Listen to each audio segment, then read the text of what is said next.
Welcome back to the deep dive. Today, we're really getting into an ancient leadership manual, you could say. It's like a final blueprint for unwavering, lifelong commitment. We're looking at what it actually means to build a legacy, of integrity that holds up right to the very end. Yeah, and our source material for this is taking us deep into the final chapters of the book of Joshua, so chapters 23 and 24.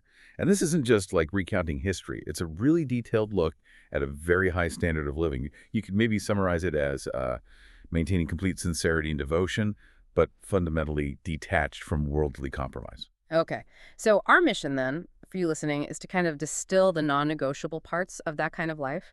We want to look closely at Joshua's personal standard, the rules he lived by inside, and contrast that real commitment with what he saw as maybe shallow or temporary dedication in the people around him. Exactly. It's that classic difference, isn't it, between saying you're dedicated to your principles and, actually living them out, especially when things get tough or nobody's watching. Okay, let's unpack this then. If we look at Joshua, he had this huge public life, spanned decades. What were the defining qualities that made his commitment so consistent?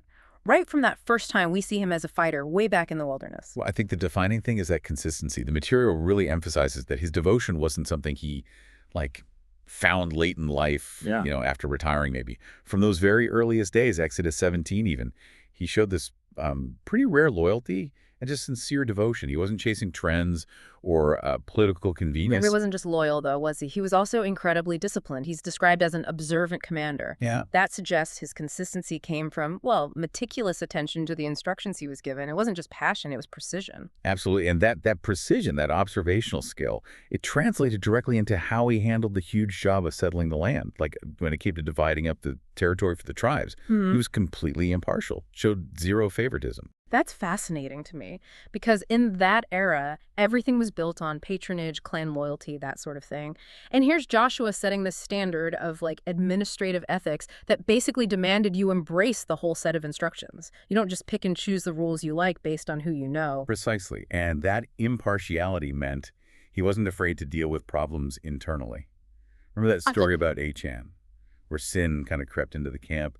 Joshua didn't hesitate. He confronted it, dealt with the corruption head on, didn't sweep it under the rug just to keep the peace, So his commitment was fundamentally anti-corruption, both inside and out. But how did he keep that up? He was in charge for decades. Leaders often start strong and then fade, don't they? The source material suggests he was, and this is the phrase, dead to the world's pollutions.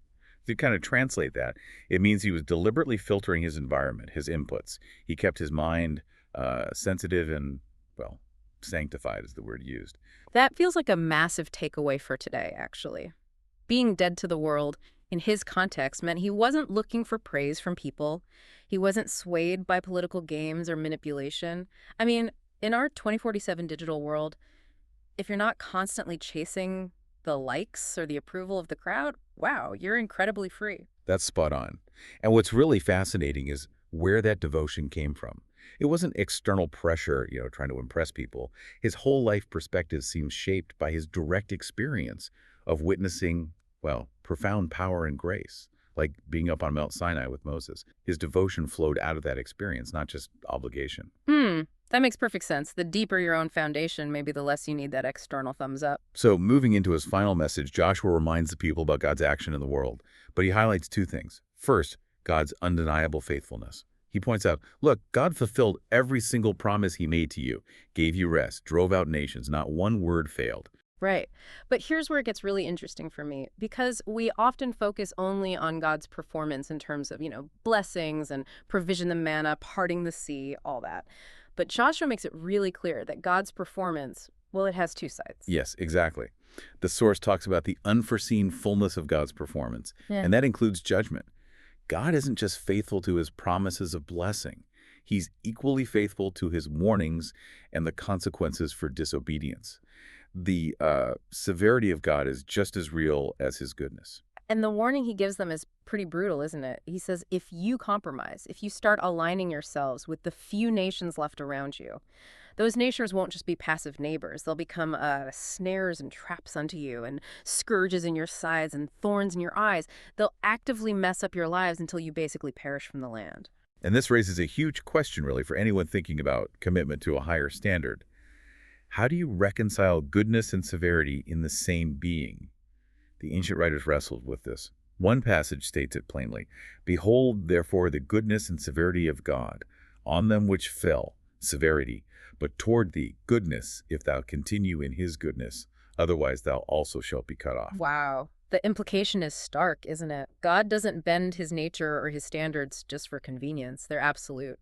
And that context is just vital when we get to the climax of his speech. Precisely. It sets the stage. So Joshua makes his famous personal declaration. "As for me and my house, we will serve the Lord."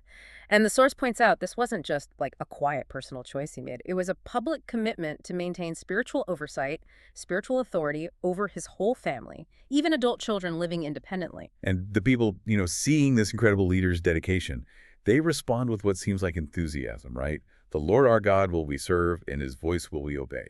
They sound ready to sign up. But here's that deep dive twist, the real challenge in the text. Joshua doesn't say, "Great, glad to hear it." He hits them with this stunning rejection. "Ye cannot serve the Lord, for he is an holy God." Why on earth would he challenge their commitment right after they seemingly made it? Well, he wasn't trying to insult them. He was confronting what he saw as perhaps superficial enthusiasm. He was essentially saying, hold on, you don't actually grasp the magnitude of the commitment required here. Your willingness is nice, but service requires holiness. Deep down, in the heart, lived out daily. He was pointing out that God is described as a jealous God, meaning he won't share his rightful place, his glory with any idol or any person or even our own hidden self-interest. You can't truly serve him if you're only giving him like half your heart or holding something back. That's exactly where the contradictions of, the unjust become visible. Their service is just lip service. It's not backed up by righteous character. The sources give clear examples, like people who feared the Lord and served their own gods. You can't do both authentically. Okay, that contradiction is maybe easy to spot in ancient history. But what does it look like today, do you think? Well, the profound example the source material itself points towards is actually found later in the New Testament, in Romans chapter 1. It talks about people who end up worshiping the creature, meaning their own desires, their power, their ideas, more than the Creator. And this contradiction, this flipping of priorities, it shows up as a kind of collapse of basic human ethics. The text mentions them being filled with all unrighteousness, without natural affection, implacable, unmerciful. That phrase, "without natural affection," is powerful, isn't it? It suggests an internal world so messed up that even basic compassion, basic human connection, is just gone. It really does. I mean, think about it. Even wild animals typically care for their young. When you see a complete breakdown in just basic natural morality, it's often presented as a huge red flag. It suggests that service to the holy standard has been totally replaced by self-worship. And true service, according to this text, demands total, uncompromising obedience. That even includes the really tough requirements, like reconciliation and restitution. Reconciliation and restitution. Okay, so these are specific actions of obedience, right? It's not just a feeling. So if I've wronged someone or I owe something, I can't just push that aside and jump back into my spiritual practices and pretend it didn't happen. Exactly.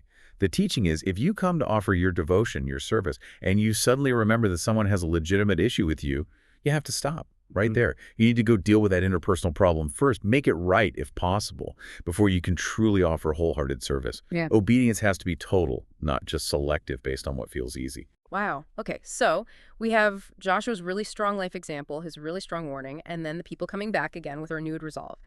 "Nay, but we will serve the Lord." So how does anyone maintain that kind of resolve long term against the constant pressure and weight of the world? Well, the sources emphasize the role of grace and daily renewal. That kind of deep consecration, that commitment, it needs fresh help every single morning. You can't just run on yesterday's spiritual fuel, so to speak. Each new day is presented as a fresh opportunity to serve, to recommit. And that lesson of constancy seems paramount, too. Joshua stayed steadfast right until he died at 110. That enduring quality is something the Apostle Paul later modeled as well, wasn't it? He stated pretty bluntly that those who want to live godly in Christ Jesus shall suffer persecution. It's not an if, it's a when. Yeah, that's a vital point about endurance. The source material actually uses a great analogy. The one who's afraid of the heat really can't work in a kitchen. Spiritual labor, a life of real commitment, it comes with the fire of affliction. Hardship is basically guaranteed, and you have to be willing to stay in the kitchen, metaphorically speaking. And what exactly is all that opposition trying to do? The human threats, the subtle cultural pressures, the temptations. What are they ultimately after? According to the text we're looking at, it's all after the reward, the crown of righteousness or the crown of life that's promised for enduring faithfulness. So the final warning, like in the book of Revelation, is a hold fast to that commitment, that consecration, so that no man take that crown. The challenge to your holy living is framed as fundamentally an attempt to rob you of your ultimate inheritance. So it really boils down to vigilance then, taking heed, paying close attention to oneself and to the doctrine, the teaching. And we're cautioned, aren't we, not to just reject challenging truths like maybe that need for restitution simply because they feel overwhelming or inconvenient. If there's an uncomfortable truth, the approach should be to ask God for the grace, the strength to actually obey it, knowing others have walked this path successfully before. Exactly. So to kind of synthesize what we've talked about, Joshua's life gives us this undeniable blueprint, doesn't it? It's sincerity, it's total obedience, impartiality in how you deal with others, and being deliberately detached from the world's compromising patterns. And true service becomes visible. It's seen through a genuinely transformed, gracious life where your godliness makes the sincerity obvious to everyone around you. And maybe the ultimate lesson from Joshua's final charge is this. The real issue at the end of your life isn't death itself, it's the accountability that comes after.